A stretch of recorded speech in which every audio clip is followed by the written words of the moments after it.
ఈ సంతోష్ అనే doctor cancer specialist ఒక పట్టణం నుంచి ఇంకొక పట్టణానికి డాక్టర్స్ కాన్ఫరెన్స్ కి వెళ్తున్నాడు. పైలట్ చెప్పాడు ఫ్లైట్ సమస్యలు గుండా వెళ్తుంది కాబట్టి దగ్గరలో ఉన్నటువంటి విమానాశ్రయంలో ఫ్లైట్ దించేస్తున్నాను, ఫ్లైట్ కూలిపోయే ఛాన్సెస్ ఉన్నాయని చెప్పేసి అర్ధంతరంగా దగ్గరలో ఉన్న సిటీలో ఫ్లైట్ ల్యాండ్ చేసేసాడు. ఈ సంతోష్ అనే డాక్టర్ దేవుడు అంటే పెద్ద నమ్మకం లేదు. విమానాశ్రయానికి వచ్చిన తర్వాత తను వెళ్లాల్సిన పట్టణానికి ఫ్లైట్లు లేవు, కానీ ఖచ్చితంగా కాన్ఫరెన్స్ కి వెళ్ళాలి. ఏం చేశాడో తెలుసా? రెంట్కి ఒక కారు తీసుకున్నాడు, తనే డ్రైవింగ్ చేసుకుంటూ వెళ్ళిపోతా ఉన్నాడు. భయంకరమైన వర్షం, ఆ వర్షంలో దారి తప్పిపోయాడు. చీకటి పడిపోయింది. ఒక పల్లెటూరు వచ్చింది, ఒక ఇంట్లో దీపం ఉంది. కారు ఆపాడు. వెళ్ళమ్మా అని పిలిస్తే ఆ ఇల్లాలు బయటకు వచ్చింది. ఏంటండి, నేను దారి తప్పిపోయానమ్మా, బాగా ఆకలిగా ఉంది, కనీసం కొంచెం టీ అన్నా ఇస్తే కాస్త ఆకలి తగ్గిద్దమ్మా, కూర్చోమంది. అయ్యా మీరు టీ తాగుతూ ఉండండి, నేను ప్రార్థన చేయాలి. దేనికి?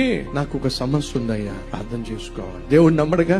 సరి చేసుకోమా, ప్రార్థన చేసుకో. పక్కనే మంచం ఉందన్న, మంచం మీద ఓ పిల్లాడు ఉన్నాడండి, మోకరించి ప్రార్థన చేస్తుందండి. ఏమని తెలుసా?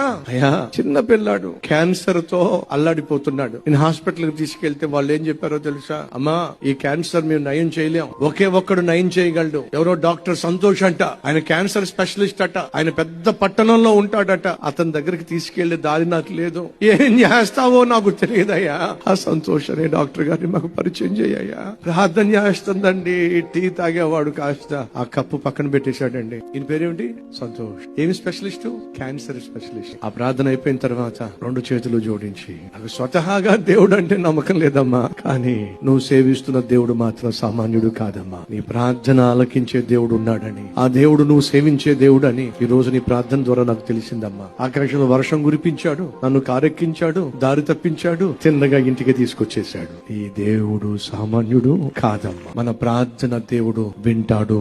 ఎందుకని? ఆయన చెవులుండి వినగలిగిన వాడు, కళ్ళుండి చూడగలిగిన వాడు, నోరుండి మాట్లాడగలిగిన వాడు, మనసుండి అర్థం చేసుకోగలిగిన వాడు, నీ ప్రార్థన వినే శ్రేష్టమైన జవాబు ఇవ్వగలిగిన వాడు. ఈ రీల్ లైక్ చేయండి, అనేక మందికి షేర్ చేయండి.